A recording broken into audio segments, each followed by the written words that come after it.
RJ Kibria আপনাদের সবাইকে আমন্ত্রণ জানাচ্ছি জীবন গল্পের আরও একটি অনুষ্ঠানে এবং আরও একটি পর্বে। আমি কথা বাড়াবো না, শুরুতেই আমার সঙ্গে যিনি আছেন তার সঙ্গে একটু পরিচিত হব। কি নাম আপনার? নীলা। নীলার বয়স কত? 28। শুরু করেন একেবারে ছোটবেলা থেকে, যেখান থেকে বলার আছে। আমার মার যখন বিয়ে হয়, বিয়ে হওয়ার পরে যখন বাপের বাড়িতে চলে যায়, মানে আমার বাবার বাড়িতে, তখন আমি আমার মায়ের 7 মাসের পেটে, যেটা আমার নানুর কাছ থেকে আমার শোনা। রাইট। তো আমার নানুর বাড়িতে আমি জন্ম হই। আমার বাপটা তো একটু মানে জুয়ারির নেশা ছিল, তো আমার মাকে ঠিক মতন দেখতো না, মানে খাওন দিত না। একটা বাচ্চা পেটে নিয়ে একটা মহিলা যদি না খেতে পারে তার কতটা কষ্ট হয় সেটা উনি নিজেই জানে। তো আমার নানুর বাড়িতে চলে যায়। চলে যাওয়ার পরে আমার নানুর বাড়িতে আমি মানে দুনিয়াতে আসি। আমার বাবা অনেক দিন পর, যখন আমার বয়স 3 মাস পরে, তখন আমার বাবা একটু সুজি আর এক সেট গেঞ্জি স্যুট নিয়ে আসে আমার জন্য। আচ্ছা। পরে আমার মা আমাকে নিয়ে লুকায় চলে যায় যে আমার মেয়ে নিয়ে যাবে। তো আমার মামুদের আশা ছিল যদি আমি ছেলে হইতাম, মানে এটা তাদের কথা, যদি আমি ছেলে হইতাম তাহলে হয়তো আমি কোনো রোজগার করতাম। মেয়ে তো বিয়ে শাদী দেওয়া লাগবে, টাকা পয়সার বড় অ্যামাউন্টের ব্যাপার। তো আমাকে 7 মাসের করে আমার বাবার বাড়িতে দিয়ে আসে। তখন আমার বাবা অন্য জায়গায় বিয়ে করে। ওই সৎ মার যে মা ছিলেন মানে আমার নানুই হয় হিসাবে। তো আমার নানুরা, ওই আমার দাদি, এরা সবাই মিললে মানে ভিক্ষা করতো আর কি, আমাকে নিয়ে ভিক্ষা করাতো। তো একসময় আমার খালার বাড়িতে মানে ভিক্ষা করতে করতে মানে আমার খালার বাড়িতে চলে যাই। আমার খালায় আমার দেখা কাইন্দা দেয় যে তোর এই অবস্থা কেন। পরে আমার খালা কারোর কাছে কিছু বলে না, মান সম্মানের ভয়। পরে এসে আমার খালা আমার ভাত খাওয়াইছে। ভাত টাত খাওয়ানোর পরে আমার খালা জিজ্ঞেস করছে যে এই ব্যাপারে তোর মা জানে? আমি কই না, মা জানে না, মা শুধু বাবার কাছেই দিয়ে দিচ্ছে। তারপরে আমার খালার কাছ থেকে নিয়ে যাওয়ার পরে খালা বলছে যে ঠিক আছে, আমি তোর বাবার সাথে কথা বলবো। পরে বাবার সাথে মনে হয় না যে আর বলা হয়েছে। তো আবার আমি ঘুরা খালার কাছে চলে গেছি। আমার এই খালা আর আমার নানু খুব আদর করতো। তো আমার খালার কাছে যখন আমি চলে যাই, তখন আমার সৎমা কেমন একটা ব্যবহার করতো আমার সাথে, মানে ওনার মেয়েই না আমি, যতচ ওনার রক্তের না, ওনার পেটের না, তো আমাকে তো আর গ্রাহ্য করবে না। আর ওনাদের তো সন্তান আছে, আমার যে বোনগুলাই ওরা আছে, তো আমি ওদের সাথে খুব মিশুক হতাম, খুব মিশুক, কিন্তু আমাকে দেখতে পারতো না। কেমন একটা ব্যবহার করতো আমার সাথে, অসহায়ের মতন বসে থাকতাম। ছোট তো খুবই অসহায়ের মতন বসে থাকতাম, মানে ঠিক মতন খাইতে পারতাম না, একটা জামা পরতে পারতাম না, মানুষের বাসার জামা কাপড় পরতাম। বাবা একবেলা রিক্সা চালালে আরেকবেলা ঠিক মতন কাম কাজে যাইতো না। জুয়ারির টেবের নেশা, উনি জুয়া খেলতে খেলতে, আমার বড় মা তখন বাচ্চা ছিল, বড় মা যে কিছু জায়গা ছিল, দাদুর যে জায়গা ছিল, ওইগুলা বিক্রি করে দিত একটু একটু করে। তো এমন করতে করতে আমি খালার বাড়িতে যখন চলে যাই, খালা আমাকে রেখে দেওয়ার পরে আমার খালা একজনের বাসায় কাজে দেয়। তো আমার তো ছোট মন, মানে পড়ালেখার দিকে অতটা ছিল না, কেউ গার্ডিয়ান করতো না। গার্ডিয়ানের যে মায়ের যে ভালোবাসা, একটা বাবার যে ভালোবাসা, ওই ভালোবাসাটা আমি পাইতাম না। ওইখান থেকে আমাকে মানুষের বাসায় কাজে দিয়ে দেয়, আমার খালা মানুষের বাসায় কাজে দিয়ে দেয়। তো ওইখান থেকে আমি মানে চলে আসি, ভালো লাগে না, চলে আসি, আবার বাবার বাড়িতে যাই। বাবার বাড়ির থেকে আমাকে দারোগার বাসায় কাজে দেয়। আমাদের যে এলাকার যে একটা দারোগা বলে, ওনার বাসায় কাজে দেয়। ওনার বাসার থেকে আমাকে সায়দাবাদ যে বাসায়, ওইখানে কাজে দেয়, ওনার মেয়ের বাসায়। তো আমি ছোটোকালে মিঠাই খুব পছন্দ আমার, ওই মিঠাই আমি খাইতে গেছিলাম। তো ওনার স্বামীর কাছে বিচার দিছে যে মেয়েটা মিঠাই খেয়েছে। তো ওনার স্বামী আমাকে খুব ধমকি দিছে, ভয় টয় দেখাইছে যে তুমি মিঠাই খাইছো কেন? আমি কি, আমার খেতে মন চাইছে, আমি খাইছি। তো আমার তো ওই মুহূর্তে আমার ওটা কাজ করে না যে আমার এটা খাওয়াটা ঠিক হবে না, আমি তো খুব ছোট, আমাকে কেউ ছিল না দেখার মতন। পরে এসে আমাকে বলে যে তুই বাসা থেকে বাইরে যাবি। আমি ছোট, আমি কোথায় যাব, ঢাকা শহর চিনি না, জানি না কোথায় যাবি। তো আমি এটা বুঝতে পারতাম না যে হয়তো উনি আমাকে মনের থেকে বলে নাই। তো আমাকে মরিচ আনতে দিছে, ওই জিনিসটাই আমার মাথায় কাজ করতেছে যে উনি তো আমাকে বাসা থেকে বাইরে যেতে বলছে, তাহলে আমি চলে যাই। তো কমলাপুর গিয়ে বৈশা রয়েছি। তো কমলাপুর গিয়ে বসে রয়েছি, আমার খুব ক্ষুধা লাগছে, কি খামো, মানুষের এখানে চায়া খাইতাছি, যে আমার একটু রুটি দেন। হ্যাঁ। তো একটু রুটির বদলে সে আমাকে বলছে যে চল আমার বাসায় যাবি। এই অপরিচিত লোক? হ্যাঁ। তো আমি বলছি যে কেন আপনার বাসায় যাব, চিনি না। কয় চল তোকে রুটি দিব, ভাত দিব, সাথে জামাও দিব, তুই কি ছিঁড়া একটা জামা পরে রইছিস। তখন বয়স কত আপনার? আমার বয়স তখন 8। পরে বাসায় যখন ডাকছে, তো আমি বলছি যে না আমি যাব না, মানে ওইটা আমার একটু মাথায় কাজ করতো যে ওনার সাথে আবার গেলে আমি জানি না কি হবে। তো উনি আমাকে খুব আদর করে, মানে ভালোবাসা দিয়ে আমাকে একটা কোক কিনা দিছে। কোকের মুখটা আবার উনিই খুলছে। তো উনি আমাকে যখন বাসায় নিয়ে গেছে, বাসায় নেওয়ার পরে আমাকে খাওয়াইছে, কোকটা খাওয়াইছে, কিন্তু কোকটা কিন্তু অচেতন একটা কোক ছিল। ও আচ্ছা। অচেতন একটা কোক ছিল। আমি ঘুমায় গেছি। হ্যাঁ। ঘুমায় গেছি। তারপরে আমার সাথে যেটা ঘটলো আর কি, ঘুম ভাঙার পরে আমি দেখি যে আমার জামাটা প্যান্ট আমার, আপনি কি তখন বাসায় ছিলেন? হ্যাঁ, ওই লোকটার বাসায়। তখন আমি মানে ওই মনের ভিতর একটা ভয় কাজ করলো, একটু বুঝি। হ্যাঁ। আমি বললাম যে আমার জামা, কিন্তু লোকটা ঘরে নাই। লোকটা ঘরে নাই? আচ্ছা। লোকটা ঘরে নাই, লোকটা গেট খুলে চলে গেছে। হ্যাঁ। সেটা কি তার বাসা ছিল না তার গেস্টের বাসা সেটা আমি জানি না, কিন্তু উনি আমাকে বাসায় নিল। হ্যাঁ। তো আমার স্যালোর জামা টামা সবই, কিন্তু আমার আঙ্গুলের ছাপ বসে গেছিল, মানে খামচির দাগ। পরে এসে আমি কান্না করছি, কান্না করতে করতে ওইখান থেকে মানে চলে গেছি। চলে যাওয়ার পরে আশেপাশে যে লোকগুলাই ছিল, যে বয়স্ক টাইপের লোক, তারা আমাকে বললো তুমি কান্না করো কেন। তা আমি তো আর বলতে পারতাছি না যে আমার সাথে এই কাজটা হয়েছে। হ্যাঁ। এই কাজটা হয়েছে। তারপরে আমি আর কোথায় যাব, ওই রাস্তায় ভবঘরের মতন, রাস্তায় ভবঘর জীবনটা আমার। হ্যাঁ। তো আমি রাস্তায় থাকি, রাস্তায় খাই, রাস্তায় ঘুমাই, সব কিছু এপ্রিদিন আমার রাস্তায়।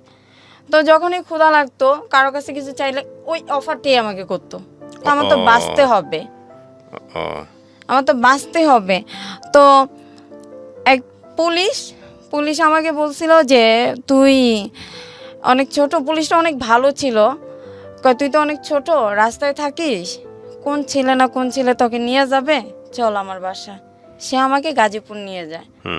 গাজীপুর নেওয়ার পরে থানার থেকে উনি গাজীপুর নিয়ে যায়, মানে নাম টাম লিখে থানার থেকে গাজীপুর নিয়ে যায়। কিন্তু আমি বুঝতে পারি নাই ওনার ছেলেটা খুবই ছোট, 5 বছরের একটা বাচ্চা। ওই বাচ্চাটা আমার সাথে সাথে বাসা থেকে বাইরে হয়ে গেছে। বাইরে হয়ে গেছে, তো ওদের পরিচিত এক সাইকেলের দোকানে আমি ওকে রেখে দিছি, কিন্তু ওর বাবা মনে করছে ওকে আমি পাচার করতে নিয়ে যাচ্ছি।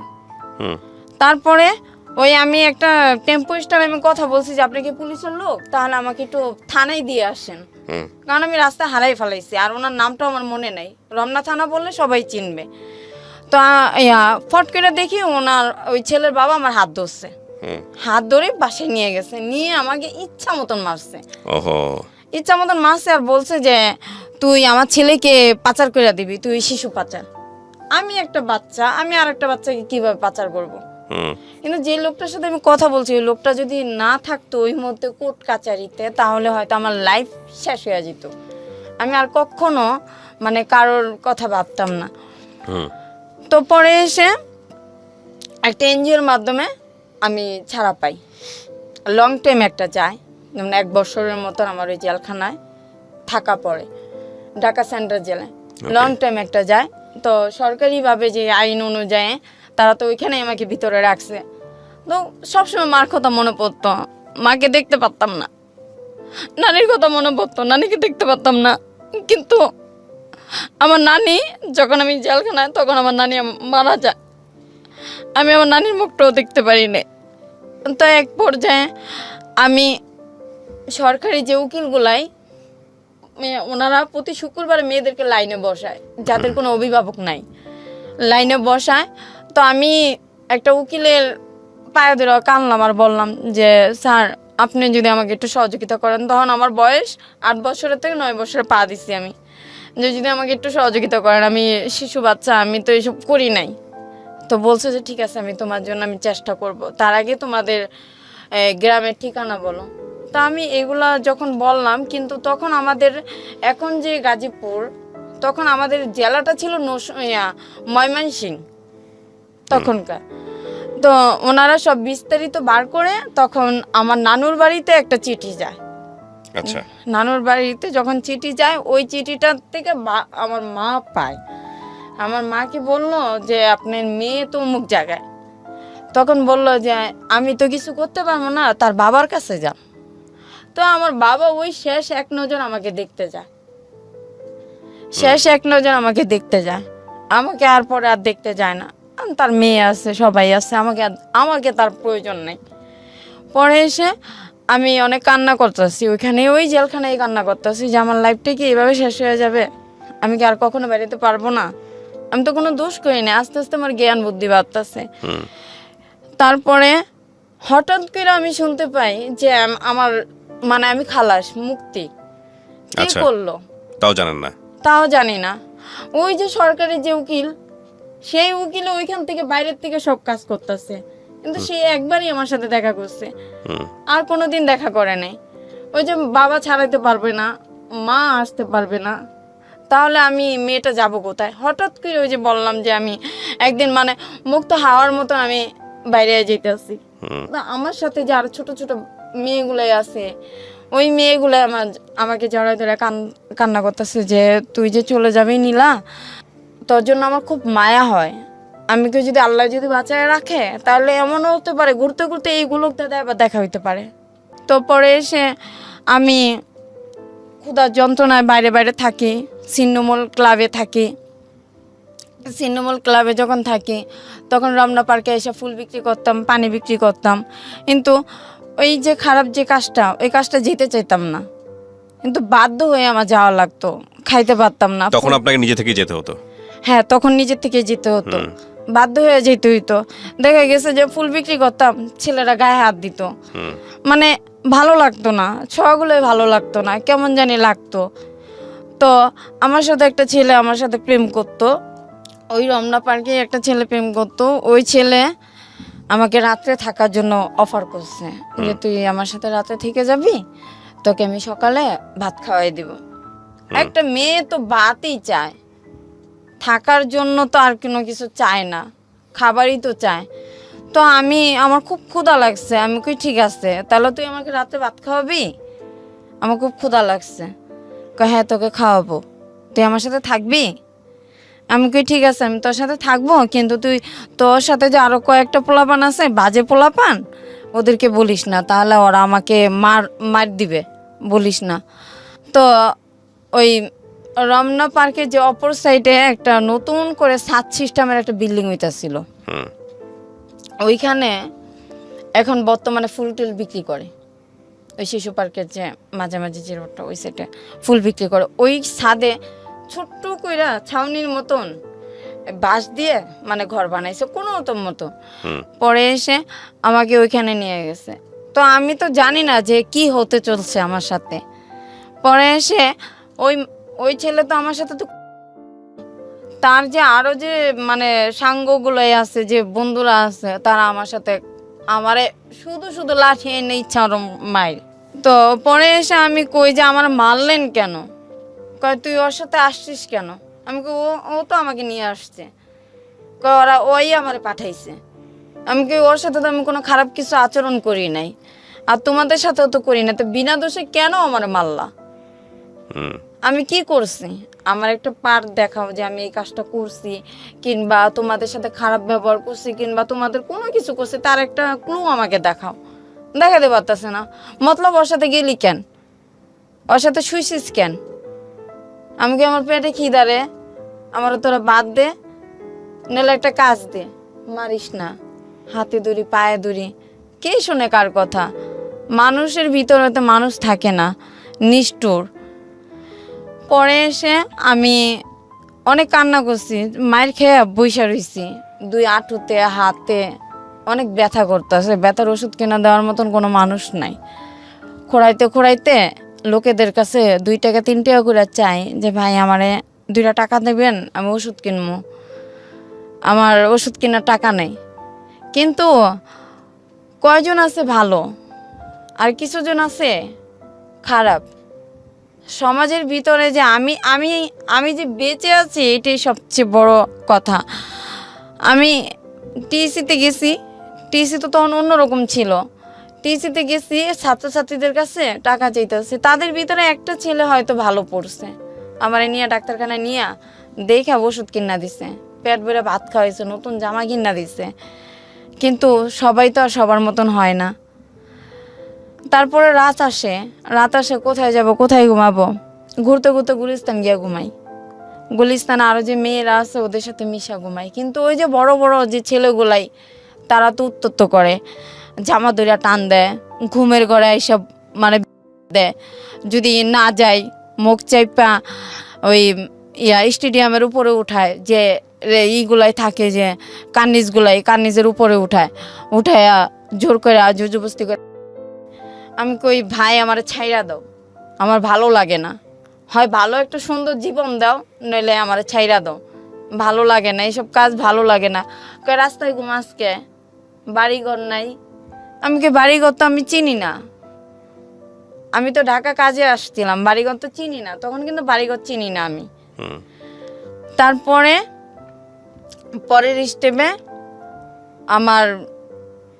আমার যখন নাকি রাত্রের বেলা, যখন নাকি ওরা আমার সকালবেলা আমার গুইনা 500 টাকা দেয়, তখন এই টাকার দিকে তাকাই আর বলি যে এই যে 500 টাকার জন্য ওরা আমার জোর করে এই টাকাটা না দিয়ে যদি তাদের ভিতরে যে কোনো একজন যদি আমার নিজের বোনের মতন কিংবা যে কোনো একটা আপন মানুষ মনে করে যদি আমার রাখতো, তাও তো নিজের বুঝাইতে পারতাম যে না, আমি রাস্তার থেকে আমি মানে ঘরে আসি। আর আমার বাবা তো ওই যে জেলখানা দেখে আসছে আমাকে, আমি তো গ্রামের বাড়ি ঠিক মতন চিনি না। তারপরের ঘটনা এই যে আমাকে যে 500 টাকা দিল, 500 টাকা দেওয়ার পরে আমি বলি যে আমার মাকে খুব দেখতে ইচ্ছা করে, মাকে দেখতে যাব, দেখি বাস কোথায় পাই। গুলিস্তান দাঁড়াই, গুলিস্তানে আমাদের এলাকার নাম ধরে ডাকতেছে। তো আমি গিয়েছি, গিয়ে পলায় ঘরের হাইসের পিছনে, মাটির গর্ত হাইসের পিছন দিক দিয়ে দাঁড়ায় রয়েছে।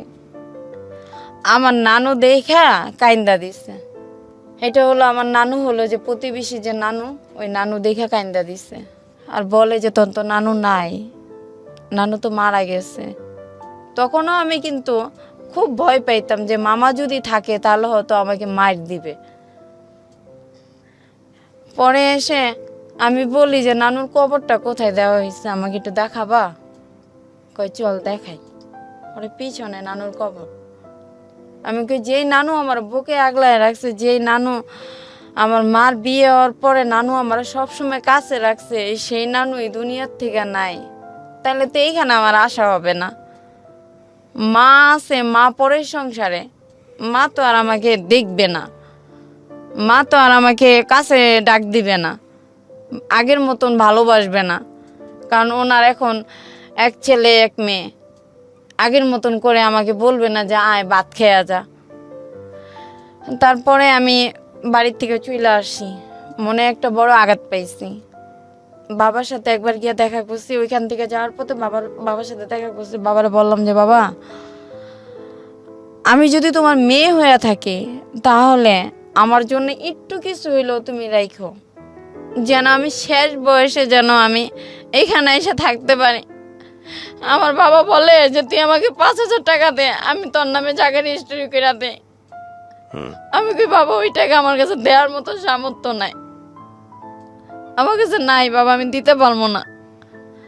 সৎ ভাই বোনগুলো আমার দেখতে পারে না। লাস্টে মানুষ বলে যে তুই এইখানে এসে কি করবি, এখানে তো তোর দেখতেই পারে না, তোর আরো খারাপ বলে। আমি জানি না যে তুই ঢাকা কি করিস, কিন্তু আমরা জানি গ্রামে তুই ভালো, গ্রামে তো তুই একদম ফ্রেশ, কিন্তু তোর তো সমস্যা করে তোর সৎ ভাই বোনগুলো, ওরা তো তোকে দেখতে পারে না। মনে হয় যে বাবার যে সম্পত্তিগুলো আছে ওদের প্রতি তুই মানে আকর্ষণ করিস, ক্রাশ করিস। এই জন্য আমি বলি যে না, আমার এইদিকে কোনো আকর্ষণ নাই। যদি বাবা নিজের মনের থেকে না দেয় আমার কোনো দাবি নাই, কিন্তু আমার বাবা ওই দুনিয়াতে তো যাবে। আমি একটা এতিম, না পাইছি মায়ের আদর, না পাইছি বাবার আদর, আমি তো একটা এতিম। বাবা তো একটা এতিম মেয়ে মনে করে আমার জন্য একটু জায়গা রাখতে পারে, তারপরে ওইখান থেকে আমার আস্তে আস্তে আস্তে আস্তে আমি আমার জেল জগৎ, রাস্তায় তো ঘুমাই, কখনো পুলিশে ধরে নিয়ে যায়, কখনো পুলিশে মারে, এমনি সেমনি করতে করতে আমার 2015-তে আমি আসি লাস্ট ফিনিশিং। 2015 থেকে আমি আবার জেলখানার থেকে আসি। যথচ আমরা খারাপ মেয়ে, আমরা রাস্তায় থাকি, মানে সমাজের মানে আমাদের জন্য সমাজের সমস্যা হয়ে যায়। আমাদের জন্য ভালো ভালো মেয়েদের নাকি বলে ইফটিজিং করে, তাহলে যদি আমাদের জন্য যদি ভালো ভালো মেয়েদের ইফটিজিং করে, তাহলে 5 বছরের বাচ্চাদের কেন রেপ করে? আমরা তো ইচ্ছা করে রাস্তায় নামি নাই, পেটের দায়ে পেটের ক্ষুধায় রাস্তায় নামছি। কেউ তো আর আমাদের ভালোবাসে নাই, নিজের মনে করে। তারপরে যখন জেলখানার থেকে 2015-তে ভাইয়াই একটা ছেলের সাথে আমার রিলেশন হয়, এই জগৎ থেকে, এই খারাপ জগতের থেকে সম্পর্ক হয়, আমাকে বিয়ে করে। বিয়ে করার পরে আমার বিয়ের 1 বছর ঘুরতে পারে নাই, ও আরেকটা মেয়ের সাথে রিলেশনে জড়ায় গেছে। আমি ওর হাতে ধরছি, পায়ে ধরছি যে ভাই আমারে তুই ডাল ভাত খাওয়ায় ঘরে রাখ, আমি এই কাজে যাব না, এই কাজে আমার ভালো লাগে না, এই কাজটা আমার কাছে একটা নরকের মতন লাগে, আমি যাবো না, তুই আমার ডাল ভাত খাওয়া, আমি ঘরে থাকি, আমি নামাজের চূড়া জানি না, তুই আমারে শিখাবি, আমি শিখতে চাই, তুই আমার স্বামী, তো তুই আমারে শিখাবি। কে শুনে কার কথা? আমার স্বামী গাড়ি চালায়, 2 দিন পর 3 দিন ঘরে আসে, আর ওর মার কাছে বলে যে অত সন্তান হইব না, ওরে দেশের বাড়িতে নেওয়া যাবে না, ওদের দেশের বাড়ি আবার বরিশাল, ওকে দেশের বাড়িতে নেওয়া যাবে না। আমি কই কি যে ভাই আমার সন্তান হবে, ডাক্তারে বলছে, তুই যদি ঠিক মতন ঘরে আসিস, ঠিক মতন যদি স্বামী স্ত্রী যে একটা সম্পর্কই তো তুই আমার সাথে করিস না, তাহলে আমার সন্তান কিভাবে হবে? ওই মেয়েকে বিয়ে করে আমি ওরে অনেক বুঝাইছি যে ভাই তুই বিয়ে করছিস ভালো কথা, আমি মাইনা নিছি, বড় বউ হিসাবে আমি মাইনা নিছি, কয়টা মেয়ে সেক্টিভেস করবে? আমি তো 2টা ডাল ভাত খাওয়ার জন্য আমি মাইনা নিছি, আমি তো খারাপ হওয়ার জন্য না। কিন্তু ও আমার কথা শুনে নাই। আমি আমি আমি দেখতেও সুন্দর, আমার চেহারা সুন্দর না, আমি কালো, ওর সাথে আমার মানাইব না, আমি খারাপ, বড় বেটার সাথে যাই, আমার এই সমস্ত কথা কইছে। আমি কানতে কানতে কানতে কানতে ওর বাসার থেকে আমি বাইরে হয়ে গেছি যে তুই তো আমার খারাপ দেখেই বিয়ে করছ, তাইলে তুই আমার কাছ থেকে কেন ছেড়ে যাস? কয় না, তোর সমাজে নেওয়া যাইব না, সমাজে নিলে তোরে চিনলে মানুষ তোরে খারাপ কইব। আমি কই তুই তো আমার স্বামী, তুই কবি আমার মানুষটা বলবি যে আমার বউ, আমি বিয়ে করছি ভালো হয়ে গেছে গা। সম্মান তো ওরা এমনিই দিব, সম্মান তো নিজের থেকে নেওয়া যায় না, ওরা তো এমনিই দিব যদি তুই আমার ঘরে রাখো। কয় না, আমার নন্দে কয় আপনি আমার বাসায় আইসেন না, আপনি খারাপ, আপনারে দেখলে মানুষ সিসি করে। আমার বাসুর আমারে দেখতে পারে না, আমি খারাপ বইলা। আমি কই দেখো, খারাপ তো কেউ মায়ের পেটের থেকে আসে না, পরিস্থিতি শিকার হয়ে খারাপ হয়। আমি ভালো হইতে চাই, তোমার বাইরে একবার বলো, তোমার তো ছোট ভাই কথাগুলো শুনবে, তোমরা একবার বুঝায় বলো যে আমাকে রাখতে। কয় না, আপনি যে এনে আছেন উনি থাকেন, আপনি আইসেন না আমাদের কাছে, আপনি আইলে মানুষ খারাপ কয়। আমি এই জনকাজ করে আমার স্বামীর লঙ্গির থেকে শুরু করে ওরে কোন সুনোটা দিলে মুখে শুট করবে, কোন গেঞ্জিটা পরলে ওরে ভালো লাগবে, আমি সব কিনা দিতাম, কিন্তু ভালোবাসার কাছ থেকে আমি পাই নাই। ও নিশা খাইতো, যে বর্তমানে যে বলে যে ইয়াবা, ও নিশা খাইতো। আমি বলছি তুই যাইস না, তুই এখানেই থাক, তুই এগুলো খাইস না, তুই যদি এগুলো খাস তুই জীবনে পরিবর্তন হইতে পারবি না। কয় আমার মারে তেল বাঁকা দিত, তুই আমার চিনস, তোর মায়েরা গুম করে তুমো, কেউ খবর পাইব না। আমি কই দেখ আমি এতিম মাইয়া, তুই এতিম, তুই এইগুলা খাইস না। আসলে আমার কথা শুনতো না। নিত্য নতুন মেয়ে দেখে, নিত্য নতুন মেয়েদের ছোঁয়ার ভালো লাগে। বউ তো পুরনো হয়ে গেছে, বউ ছোঁয়ার ভালো লাগে না। বউ কাছে গেলে ওর মানে যেমন অস্বস্তি বোধ করে। পরে এসে আমি বলছি যে ভাই তুই যখন বিয়া করছ, তুই এর সাথেই যখন থাকবি, তাহলে তুই আমার মাসে সংসারে খরচ দিস 5,000 টাকা, সেটা দিবি? কই আমি টাকা পাবো কই? আমি কই তুই তো গাড়ি চালাস, আর আমি এই যে দেখ না আমি বাইরে যাই, রাস্তায় যাই, সবসময় তো কাজ হয় না, একসময় ঘরে না খায়া থাকতে হয়। মাসে ঘর ভাড়া 5,000 টাকা, খাওয়ান আছে, সবকিছু আছে, কাপড় চাপড় আছে, এগুলো তো তুই আমার দেশ না, আমার নিজেরই মেনটেন করে চলতে হয়। আমি তো মানসিক প্রেশার নিতে পারি না। ওর জন্য আমি একবার ফাঁসি দিতে গেছি, একবার আমার বুকে আগুন দিতে গেছি। ওই বাঁচাইছে, কিন্তু ওই বাঁচাইছে আবার ওই আমার কাছ থেকে সরে গেছে। তাহলে কেন গেলি আর কেন আমার বাঁচাইলি? তুই যদি নাই যাইতে, তাহলে তো আমি নিয়ত করছিলাম যে দুইজনের স্বামী স্ত্রী মিল্লা কিছু টাকা জোগাইয়া ব্যাংকের থেকে যে পিক আপ গাড়িগুলো আছে, ও তো গাড়ি চালাইতে পারে, একটা গাড়ি কিনা দেবো, আমার নামেই থাকবো, ও আস্তে আস্তে মাসে মাসে কিস্তি দিয়ে দিবে, শোধ করে দিবে।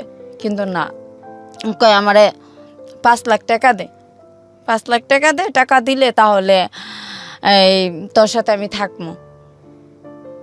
আমি কই আমি এই টাকা পাবো কই? তুই তো জানোস যে আমি কি কাজ করি, এই কাজে তো এরকম এত টাকা পাওয়া যায় না। আর এই কাজে কয় টাকা দেয়? কোনো ক্লায়েন্টে দেয় 1,000 টাকা, কোনো ক্লায়েন্টে দেয় নাইডে নিয়ে গেলে 2,000 3,000 টাকা দেয়। এত টাকা তো পাওয়া যায় না। আর আমি কই পাবো এত টাকা? আর আমি তো আর 5 জনের মতন ওই রকম খারাপ হইতে পারবো না যে একজনের নিঃস্ব কইরা শেষ কইরা আমি নিয়ে এসে পড়বো, তাহলে তো আমার জেল হইব, ফাঁসি হইব। আমি তো এগুলো পারবো না। না পারলে নাই, তোর কাছে আমি থাকবো না। তারপরে দিয়া আমি বাইরে চলে যাবো দেখে আমি পাসপোর্ট করছি। বাইরে চলে যাবো দেখে পাসপোর্ট করছি। 2017-তে আমি যাইতে পারি নাই, কারণ আমার ভিসার মেয়াদটা আছে 1 দিন। আমি যাইতে পারি নাই। পরে আবার নতুন করে আবার পাসপোর্ট আর ভিসা এগুলো সব ঠিকঠাক করছে। ঠিকঠাক করার পরে অন্য অফিসের থেকে আমি গেছি সৌদি 2018-তে। তখন আমার মা বোন সবাই ঢাকা থাকে। তখন আমার মা বোন জানতো না যে আমি এই কাজ করি। ওদের সাথে বছরে একবার গিয়ে আমি দেখা করতাম, নাহলে মাসে একবার গিয়ে দেখা করতাম। এত লম্বা হিস্টোরি, সব কিছু মেমোরিতে থাকে না, যেগুলো মনে আছে আমি সেগুলোই বলতেছি। তারপরে আমার মা বোন আমি নিয়ে আসছি। এখানে আবার একটা ঘটনা ঘটছে যে আমার ছোট ভাই আবার একটা কাজ করছে। ওই ছোট ভাইয়ের জন্য আমি, আমার ছোট বোন, আমার মামানি জেলখানায় গেছি। কারণ আমি তো জেলখানায় গেছি, জেল জগতের অবস্থা আমি জানি, কিন্তু ওরা তো কখনো জেলখানায় যায় নাই। ওই ভাইয়ের জন্য আমাদের জেলখানায় নিয়ে গেছে। তোর ভাইরে ধরায় দে, নইলে টাকা দে। তা আমরা বললাম যে ভাইরে ধরায় দিব, আমরা ওই টাকা কোথায় পাবো? আমাদের কাছে টাকা নেই। আমার জিজ্ঞেস করে, ও তোর কি হয়? আমি কি আমার ভাই হয়? কয় তোর কেমন ভাই? আমি কই আমি আগের সংসারের। এটা তোমার বলতে হবে। পরে আমার ছোট বোনরে ইচ্ছারম দারোগায় হাতে লাঠি দিয়া, মোটা যে লাঠিগুলো এগুলো দিয়ে বাড়ি দিছে। আর ওই দারোগায় আমার মাঝরাই তো ঘুমেতে উঠায় নিয়ে আমারে কয়, তোর ভাইয়ের আইনা দে, আর নিলে তোরা জেলে পচবি। তখন আমি বলি, অন্যায় ভাই করছে, আমরা অন্যায় করি নাই।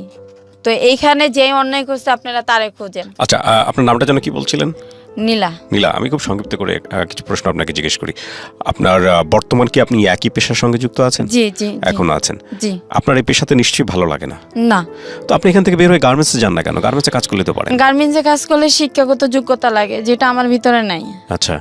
বাসা বাড়িতে কাজ করতে গেলে দেখা গেছে ছেলে একা থাকে, গায়ে হাত দেয়। অফিসে পিয়নে চাকরি করব, একটা ফাইল একটা স্যারের কাছে দিয়ে যাবো, এখানে কি লেখা আছে আমি পড়তে পারবো না। মাসে যদি আমার খাওয়া দাওয়া নিয়ে 20,000 টাকা খরচ যায়, আমি এই 20,000 টাকা আমি কোথায় পাবো? না, তারপরেও আমি আপনাকে একটা কথা বলি, আপনি যদি চেষ্টা করেন এখান থেকে বের হয়ে আসার জন্য, নিশ্চয়ই আল্লাহ আপনাকে পথ দেখাবে। চেষ্টাটা করতে হবে, 1। আর 2 নম্বর সেটা হচ্ছে, দেখেন এই জায়গাটা কিন্তু অনেক রিস্কি।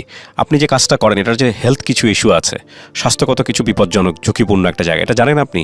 হ্যাঁ জানি। আচ্ছা, তাহলে এই ঝুঁকিপূর্ণ জায়গাতে যেভাবে স্বাস্থ্য ভালো রাখতে হয় সে বিষয়ে আপনি সচেতন থাকবেন। দেখেন, আপনার এই গল্পটা এটা আমি ভিজুয়ালি পোর্ট্রে করতে চেয়েছিলাম। আপনার যদি মনে না থাকে, আপনি আমার অফিসে গিয়েছিলেন, জি। পরবর্তীতে আমার কাছে মনে হচ্ছে না আপনার ফেস দেখালে আপনার সামাজিকতায় ক্ষতি হবে, সেই জায়গা থেকে আমি রেডিওতে নিয়ে এসেছি গল্পটা। এবং এটা ঠিক যে আপনার এই গল্পের অনেক কিছু আমরা ছোটোখাটো কেটে প্রেসাইজ লিখানো উপস্থাপন করেছি। আমি শুধু একটা জিনিসই বলতে চাই, এখানে আমার যতগুলো কেস এরকম জানা আছে সেখান থেকে আমি দেখেছি যে একটা মেয়ে কী পরিমাণ ভার্নারেবল লাইফ লিড করলে সেই ধরনের পেশাতে যায় বা যেতে বাধ্য হয়। সো এরা মানুষ, এরা আমাদের মা বোন, এদেরকে সম্মান করতে হবে। কেউই আসলে স্বেচ্ছায় ধরনের পেশাতে যায় না। যখন ঢুকে পড়ে, যখন একেবারে অনেক দিন সময় পার হয়ে যায়, তখন আর অনেকেই বের হয়ে আসতে পারে না। অনেকে অনেক ধরনের মাদকদ্রব্যের সঙ্গেও জড়িয়ে যায়। সো আমরা কেউ যেন কখনো কাউকে বাধ্য না করি সারাটা জীবন ধরে এরকম একটা পরিস্থিতিতে যাওয়ার জন্যে। সো এটাই হচ্ছে বলার।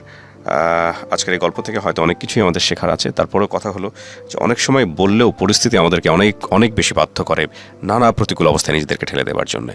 সো আল্লাহ আমাদেরকে সেভ করুক, এই প্রত্যাশায় শেষ করছি। আজকের মতো অনেক ভালো থাকুন। আসসালামু আলাইকুম।